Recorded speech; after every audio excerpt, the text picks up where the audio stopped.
Bonjour à tous, je fais cette vidéo pour vous parler d'un projet que j'ai débuté il y a maintenant plusieurs mois, celui de créer mon propre jeu vidéo.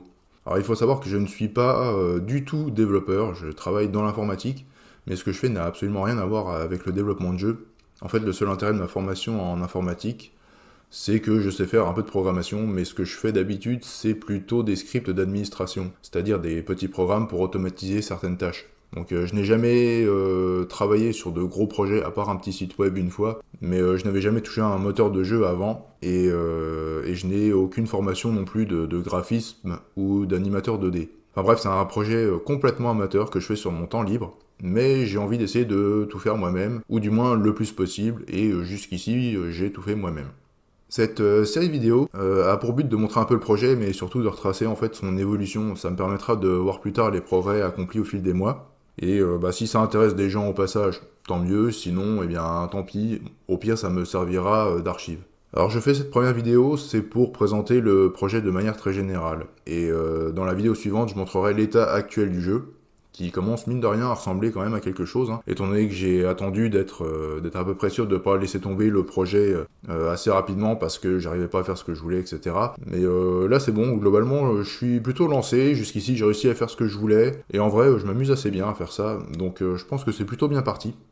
Alors si vous avez vu le titre de la vidéo, vous vous demandez sans doute ce que veut dire LPVPO.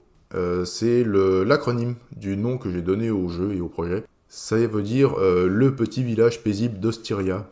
Alors évidemment, le titre est un peu ironique, étant donné que le village en question n'a absolument rien de paisible. Il se fait attaquer constamment par des créatures qui sont au service du vilain Varastros. Donc globalement, le ton du jeu n'est vraiment pas sérieux, hein. Il peut l'être parfois dans certains dialogues, mais en général, c'est vraiment pas le cas. Il y a d'ailleurs plusieurs dialogues qui brisent le quatrième mur, et il y a pas mal d'éléments un petit peu débiles que vous pourrez voir au fur et à mesure.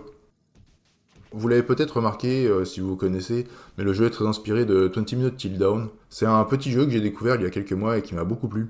Il est lui-même inspiré de Vampire Survivor. Alors pourquoi avoir fait un jeu inspiré de 20 Minutes? Eh bien tout simplement parce que c'est relativement facile à faire, avec des guillemets. Je rappelle que je fais tout moi-même, sur mon temps libre, et que je n'ai pas de formation dans le domaine de la création de jeux. En fait, j'apprends à faire tout en faisant, hein. J'avais jamais touché un moteur de jeu avant. Et du coup, il me fallait un projet assez modeste sur lequel commencer. Et ce type de jeu a le gros avantage d'être assez peu gourmand en termes de développement. Il y a un seul niveau, on duplique les ennemis en grand nombre, et on fait toujours la même chose, donc ça fait moins de code à écrire, moins de sprites à créer. Malgré tout, je veux quand même essayer d'ajouter au fur et à mesure du jeu du développement, quelques petites fonctionnalités un peu sympas, et surtout j'ai envie de donner des petites histoires à mes PNJ. Le but c'est que le joueur s'attache tout de même un peu à ce village qu'il doit défendre et aux habitants qui y vivent. D'ailleurs, au passage, je n'ai pas encore parlé du personnage. Donc vous êtes un mage qui est fraîchement arrivé à Ostyria, et vous êtes surtout le mage du village, le seul, ce qui fait de vous le pivot de sa défense contre les hordes de Varastros. Le côté répétitif du jeu et le fait qu'on ne meurt jamais vraiment est justifié scénaristiquement par la présence d'une stèle magique au centre du village qui ramène à la vie toute personne des environs tuée par une créature maléfique. Cela permet de justifier que le personnage ne meurt jamais pour de bon et que les habitants sont toujours là alors qu'ils se font attaquer régulièrement depuis des mois. Alors oui, c'est une explication un peu bancale, mais comme je vous l'avais dit, le jeu ne se prend pas au sérieux en fait, donc ça passe très bien au final je pense. Alors un petit mot rapide sur le moteur du jeu.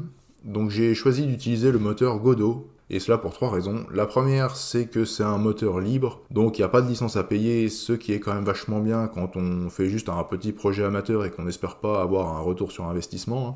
La deuxième raison, c'est que c'est un moteur qui sait nativement faire des jeux en 2D, il est nativement prévu pour faire des jeux 2D, et c'est exactement ce que je cherchais. A noter aussi que Godot sait également faire des jeux en 3D, donc si un jour j'ai envie d'essayer la 3D, j'aurais même pas besoin de changer de moteur, mais bon, pour l'instant c'est vraiment pas prévu. Et la dernière raison, c'est que le langage utilisé par Godot, qui est le GDScript, est assez proche du Python, qui est le langage informatique que j'ai l'habitude d'utiliser, ce qui me facilite l'apprentissage. Alors au niveau des graphismes, au départ je pensais faire du pixel art, mais c'est un style que j'aime pas trop. Donc au final j'ai opté pour des sprites qui sont plus lisses, avec des formes assez simples. Par exemple, aucun personnage n'a de visage en fait. Ils n'ont pas d'yeux, pas de nez, pas de bouche. Ils ont juste éventuellement de la barbe ou une moustache, pour certains, pour les rendre un peu reconnaissables. Personne n'a de doigts non plus, hein. Ils ont tous des mains de Playmobil. Ça me simplifie beaucoup le travail au niveau des sprites, et de toute façon, vu la taille des personnages, je pense que des petits détails comme des yeux ou des bouches, ça n'aurait de toute façon pas été très visible, et ça aurait fait sans doute un peu bouilli, donc bon, autant ne pas en mettre.